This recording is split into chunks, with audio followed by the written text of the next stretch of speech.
Good morning. My name is Flor-Maria and today I will be discussing climate change. As I discuss climate change, we need to talk about the risks as the world gets warmer, causing our lives to become impacted by the many threats. This presentation will focus on the changes in temperature influenced by climate change, its risk, its key issues, its impacts, and also mitigation recommendations. The world is getting warmer, whether the cause is human activity or a natural variability. Basically, the thermometer reading locally has risen steadily through the decades. Greenhouse gases raises temperatures by trapping the Earth's radiant heat inside the atmosphere. This warming also increases the accumulation of atmospheric water vapors, the most abundant in greenhouse gases. The atmospheric moistening traps additional radiant heat and further increases these temperatures. This humidifying of the atmosphere in turn absorbs more heat and further raises the Earth's temperature. Climate change effects are no longer a future danger, but are now experiences impacting climate variability and causing extreme heat and other weather events in many American regions as well as globally. According to the National Oceanic and Atmospheric Administration, the 10 hottest year on record has been happening since 1998, with 2015 and 2016 being the hottest year ever recorded.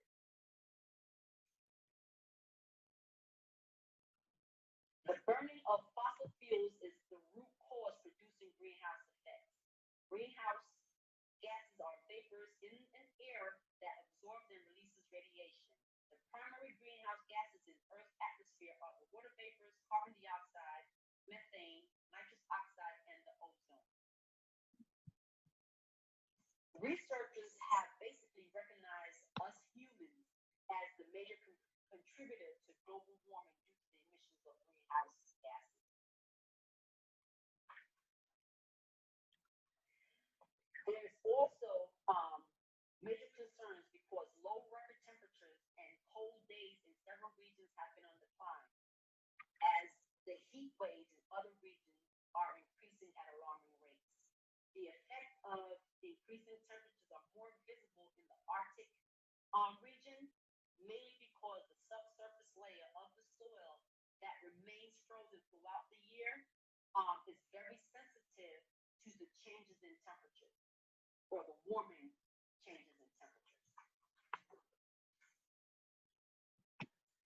Climate change are producing more and frequent heat waves, which are extended cycles of above normal temperatures.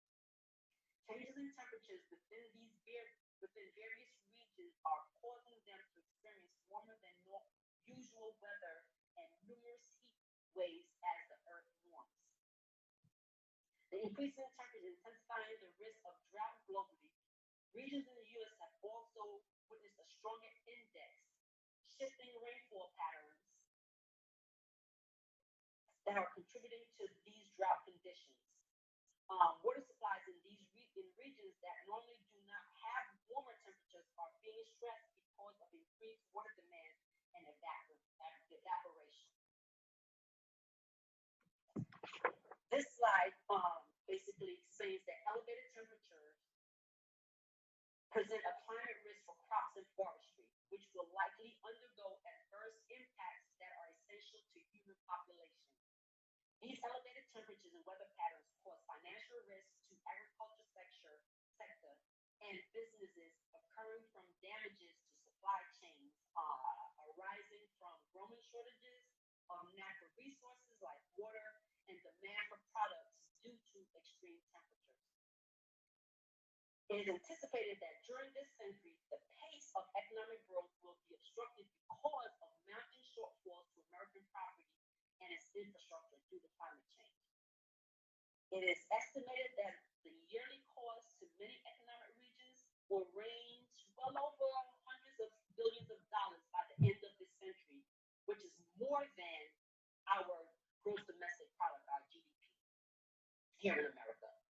Due to rising temperatures because of climate change, the cost for disaster assistance from flooding and storms have cost us taxpayers more than $350 billion over the past decade.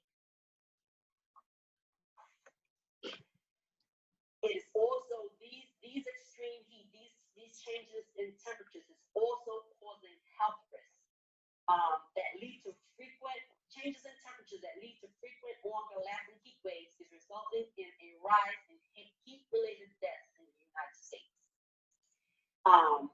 Extreme heat is being associated to a leading cause of increased suicides in the United States and Mexico.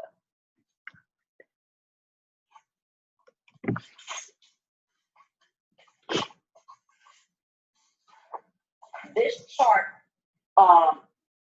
shows the temperature. Actually, this chart shows what extreme heat is. Basically, the temperature that is on top, the horizontal axis, and the humidity on the side, which is the vertical axis. As they increase, they combine to create a heat index, which is indicated in the colored values area, which allows it to feel hotter than the actual temperature. So an example of that is 96 degrees and 65% humidity will result in us feeling like it's 121 degrees as opposed to 96 degrees. Approximately 210 million of our citizens reside in vulnerable regions that are susceptible to health dangers from unpredictably high summer temperatures. Low associated economic communities, homeless teens, older adults, people with chronic illnesses are some of the at-risk and vulnerable populations that are most affected by heat-related health issues. Extreme heat is more fatal than any other weather-related risk, on average, causing more deaths annually than tornadoes, floods, or hurricanes in the United States and globally. Heat waves can become so hazardous that it actually can make a road melt. Heat waves are becoming more widespread and as our world is altered by climate change. Urban cities such as New York, Philadelphia, Chicago, Boston, and others are challenged with greater risk from warmer temperatures due to urban heat island effects that is caused by the lack of trees to cover a typically paved surface that attract and repels heat. 45 major urban areas in the United States could experience an increase of 28,000 more deaths yearly due to extremely hot summers by 2090s if risk reduction is not implemented, and I emphasize if risk reduction is not implemented.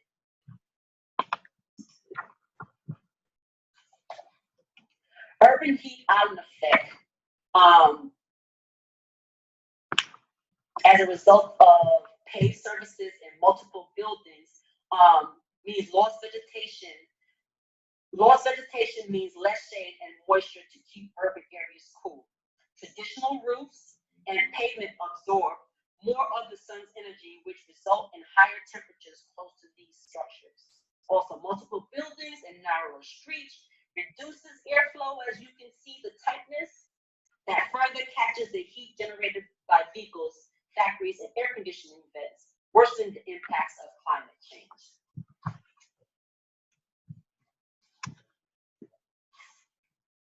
Scientists have linked the beyond normal droughts to the warming temperatures of climate change. Also, these global climate change affect a variety of factors associated with drought.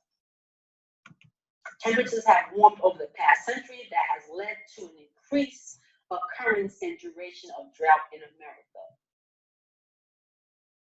Globally, individuals are disturbed in regards to the multiple effects of climate change, but drought takes precedence. Globally, an average of 44% mention drought as their greatest worry with regard to climate change. It ranks second in terms of national weather-related impacts, with annual losses nearly $9 billion per year in the United States.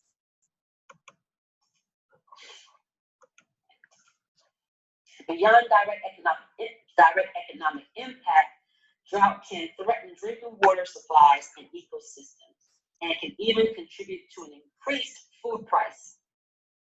Early melting snow as a result of warmer temperatures cause water supply to be progressively lower compared to water demands. Going back in this slide, I want to show you California and Texas. In 2012, the U.S. Department of Agriculture declared natural disaster in 2,245 counties because of severe drought. This impact is not restricted to agricultural communities only. The growing drought means crops are producing less, causing food prices to rise in other regions as the threat of shortages starts to intensify in those regions.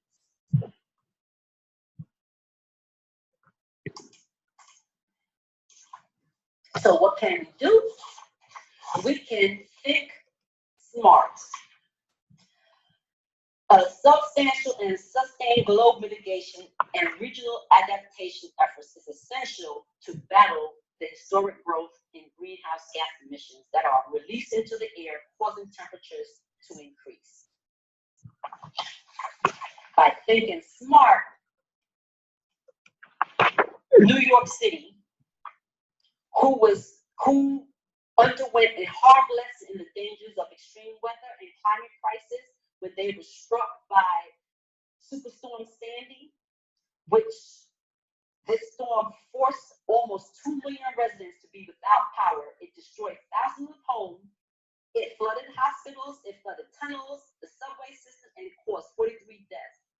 As a result of the damages, the city economic loss totaled approximately $19 billion. New York has become the change agent to help confront climate crisis. And this is why I chose New York to benchmark mitigation efforts. New York is embracing the principles of the Paris Agreement as their pre-disaster efforts. They're thinking smart by being specific in implementing us to reduce greenhouse gas emissions. They're thinking in terms of something being measurable, establishing local emissions goals, switching to low carbon energy sources. They're thinking achievable by minimizing obstruction to their urban forestry. They're being realistic by introducing a curbside organic waste recycling program. They're trying to have their community avoid wastage, food wastage. And just going back to the slide with the New York City buildings, okay? They're encouraging solar energy usage. They're encouraging a decrease in pollution by promoting the use of electric cars, by maintaining operational safety of nuclear plants. Because without that, this is what our atmosphere looks like. Those things were major polluters.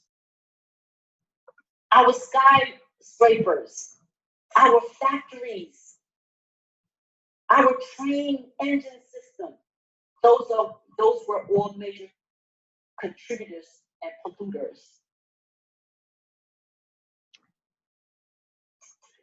Thank you.